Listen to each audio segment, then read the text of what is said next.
Hello everyone and a very warm welcome to all. October 2025 was an eventful month for debt markets. The US Federal Reserve delivered another 25 basis point rate cut. The ongoing government shutdown has clouded economic data visibility. And globally, we are seeing the tug of war between easing policy and fiscal uncertainty. Back home, the RBI held policy rates steady while lowering its inflation outlook, even as Indian bond yields remained volatile and global factors continued to drive sentiment. Let's unpack what all of this means for investors and the road ahead for fixed income as we go into the second last month of 2025. I'm delighted to be joined today by our Chief Investment Officer, Mr. Mahindra Jaju, on hearing on what's shaping the bond markets and the debt markets here onwards. So a very warm welcome to you, Mr. Mahindra Jaju. Thank you, as always, for inviting me. So without further ado, let's get right into it. US Fed, sir, it made a 25 basis points rate cut in the month of October 2025. And going further, it also said that, it will be halting quantitative tightening from December 2025 onwards. So how do you interpret all of this? So obviously this is a positive development and the market was hoping for more. However, they have put a spanner on the probability of a rate cut in the month of December. So what we have seen now is that even though Fed has cut rates twice in succession and they have also halted their quantitative tightening program, it has failed to sort of cheer the market up.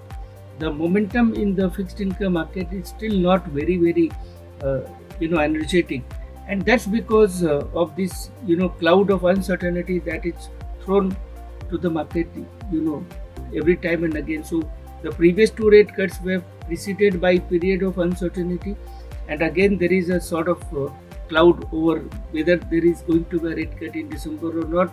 Market is now interpreting it as no rate cut. So I think there is a little bit of wasting of the opportunity, in my view, of the space for the rate cuts that has happened because of the element of doubt that has been introduced. So as I said, the bond yields have gone up again following the rate cut announcement. Equity markets were lower. That is a sort of vote of poor confidence on the Fed's policy. I think without being able to give a clear guidance to the market, I think market is not following the policy announcements with any sort of enthusiasm. So I would expect the markets to be flattish in US for the next month as well. Sure. So the US, we are looking at a US government shutdown. So due to this shutdown, there is a sort of delay into the print of key economic data like inflation, which leaves investors a little uncertain. So in this backdrop, how do you look at global flows which are into fixed incomes, especially for emerging markets like India? Can it be diverted over here with uncertainty prolonging in the US market? So thankfully, this period of blackout, sort of not availability of data, is generally marked by a relatively stable kind of a macro environment. I mean, we have had good developments over the last week when Trump has had few deals with Japan and South Korea, and yesterday with China. And I think for a change, we also saw some very encouraging statements issued by China as well. And then there is renewed hope of a reasonable deal with India as well because of the recent comments. So I think there is a clear change in the direction and approach by the US administration in terms of the engagement with the major countries. Generally speaking, inflation is on a flattish trajectory.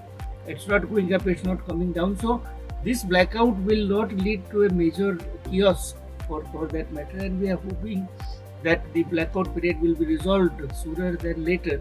But I don't think therefore any big change also will happen. So I think let's prepare ourselves for a status quo-ish kind of a market because there is not much of data, but we also don't expect the data to have changed meaningfully if there was data. So that I think is the little bit of comfort factor, so to say, for the market. Sure. So now back at home, RBI at the start of October 2025 held its key policy rate, that is repo rate.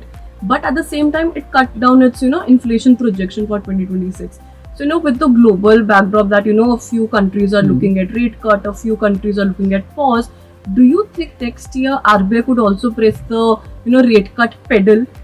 What's your view on this, especially provided the global uncertainties that we are looking at right now? So in the last policy, RBI itself talked about the space for the rate cuts opening up. So in my view, clearly there is space for 50 basis points rate cut in one tranche or in two tranches. The analysis is how it will impact the overall fixed income market. And there, if you continue from our last month's discussion, we are clearly of the view that the long end is still not going to benefit a lot.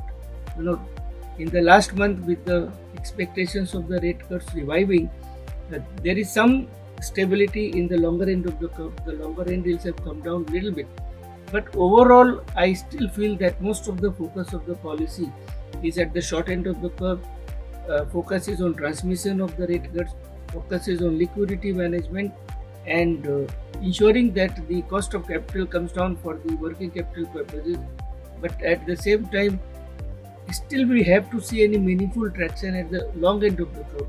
And this is again not going to be helped by the US long yields again inching up yesterday, with Fed becoming a little bit unpredictable. So I think for us, the rate cuts are going to happen in my view, but they will again have maximum impact at the short to mid end of the curve, and not necessarily at this point we have a very supportive or conducive environment for the longer end of the curve. Sure. So, you just said that longer end of the curve may not be as conducive as, short to medium end of the curve is. So, deriving from your yield curve expectations, which categories in debt mutual fund you think investors should be looking at, say, for the next, 3 to 6 months, or even for a higher investment horizon? So, one common theme that we have discussed repeatedly is the increased uncertainty and increased volatility. And it is very difficult now and increasingly difficult to predict with any amount of confidence as to how the things may turn around in the next 3 months. And therefore, in this environment, I think the one product that stands out for me is income plus arbitrage FOF category, because it gives you the dynamic allocation capability. The things are rather complicated and they change at a very fast pace.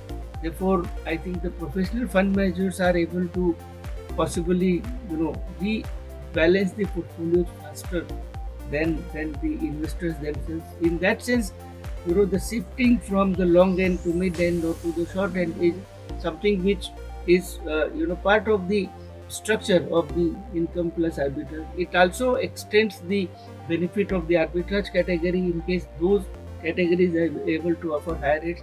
And to top all of this, if one is remaining invested for 2 years or more, there is a benefit of long-term capital gain. So clearly, in the uncertain environment that we are now, this is one category which I think is going to present itself as a very credible opportunity. Sure. So in your suggestion, income plus arbitrage active fund of fund category is the one, because the underlying keeps on changing as per the market dynamics, and investors don't really have to look at what would fit at this point in time or at that point in time. Sure. So thank you so much, sir, for the overall debt market outlook. Any ending remarks that you have for us? No, I think we have to brace ourselves for uncertainty and volatility, but the answer to that, or the response to that, is to not seek shelter behind the poor yielding bank fixed deposits or not investing. The correct response is to fit the investment strategy in line with the market, and therefore I think for the first time we are talking exclusively about the income plus arbitrage category.